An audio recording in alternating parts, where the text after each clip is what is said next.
अस्सलाम वालेकुम नाजरीन, आज की ये वीडियो SPSS पर इन्फ्रेंशियल टेस्ट अप्लाई करने की सीरीज़ का एक हिस्सा है। हमारा आज का टेस्ट है स्पीयरमैन्स रैंक ऑर्डर कोरिलेशन। ये किस सूरत में अप्लाई होगा, SPSS के अंदर कौन सी कमांड से अप्लाई होगा, ये आज मैं आपके साथ शेयर करूँगा। स्पीयरमैन्स कोरिलेशन एक नॉन पैरामेट्रिक टेस्ट है और ये पियर्सन्स कोरिलेशन का एक अल्टरनेटिव है नॉन पैरामेट्रिक लिस्ट में। ये टेस्ट हम उस वक्त अप्लाई करते हैं जब हमने दो वेरिएबल्स के दरमियान कोरिलेशन देखना हो, यानी उनके दरमियान जो रिलेशनशिप है, जो लीनियर एसोसिएशन है, उसकी स्ट्रेंथ कितनी है और उसकी डायरेक्शन कितनी है।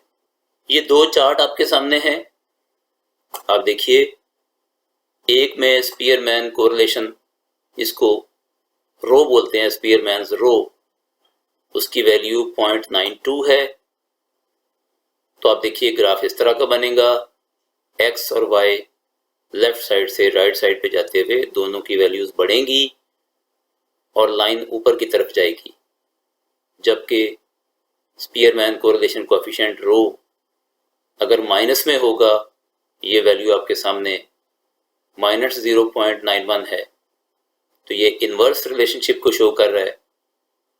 जैसे जैसे x की वैल्यू बढ़ेगी, y की वैल्यू कम हो रही है, तो ये इन्वर्स रिलेशनशिप को शो कर रहा है। इसमें हमें दो वेरिएबल्स की ज़रूरत होती है और चूंकि ये एक नॉन पैरामेट्रिक टेस्ट है, तो वेरिएबल चाहे ऑर्डिनल हो, इंटरवल हो या रेशो हो, ये तीनों लेवल इसमें इस्तेमाल किए जा सकते हैं। आइए मैं आपको SPSS में ले चलूं और वहां चल के देखते हैं कि कौन से दो वेरिएबल्स के दरमियान ये टेस्ट हम अप्लाई करेंगे। SPSS के अंदर हमारे पास सैंपल फाइल एम्प्लॉय डाटा के नाम से ओपन है। इस फाइल में देखिए हमारे पास एक एजुकेशनल लेवल है जिसमें नंबर ऑफ ईयर्स में एजुकेशन लिखी हुई है एम्प्लॉयज़ की, और दूसरी तरफ हमारे पास उनकी सैलरी या करंट सैलरी का वेरिएबल है। तो आइए देखते हैं कि इसमें स्पीयरमैन्स अप्लाई कैसे होगा। इसमें नाज़रीन आप गौर करें कि एजुकेशन का जो वेरिएबल है ये ऑर्डिनल है, और जब हमारे पास दोनों में से एक वेरिएबल भी अगर ऑर्डिनल हो जाए तो हम इस सूरत में नॉन पैरामेट्रिक टेस्ट की तरफ जाएंगे। इन दो वेरिएबल्स की बुनियाद पे किस तरह का रिसर्च क्वेश्चन बनेगा। Is there a significant correlation in the educational level and current salary of employees. Research hypothesis की लैंग्वेज यूं होगी, H1 there is a significant correlation in the educational level and current salary of employees। Null hypothesis में जब हम convert करेंगे तो H01 there is no significant correlation in the educational level and current salary of employees। तो आइए नाजरीन देखते हैं कि ये टेस्ट SPSS में अप्लाई कैसे होगा। हम मेन्यू में एनालाइज को क्लिक करेंगे। एनालाइज में हमारे पास ऑप्शन है कोरिलेट की। इसके बाद हम बाइवेरिएट में जाएंगे।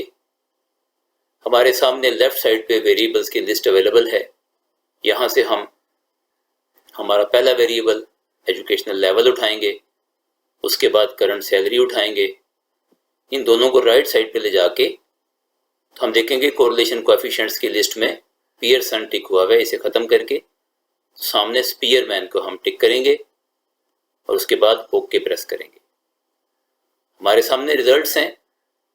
स्पीयरमैन्स rho educational level versus current salary, इसकी वैल्यू आई 0.688 और ये पॉजिटिव है। इसकी सिग्निफिकेंस है 0.000। इससे ये जाहिर होता है कि हमारा नल हाइपोथेसिस जो हमें बताता था there is no significant correlation, वो रिजेक्ट हो गया। तो इससे जाहिर ये होता है कि जिन लोगों की सैलरी ज़्यादा है उनके एजुकेशन लेवल भी ज़्यादा है, या इसको दूसरे लफ्ज़ों में कि जिन लोगों का एजुकेशन लेवल ज़्यादा है उन्हीं की सैलरी भी ज़्यादा है, पर इन दोनों वेरिएबल्स के दरमियान एक पॉजिटिव कोरिलेशन मौजूद है। अपना बहुत ख्याल रखिएगा। आपका बहुत शुक्रिया।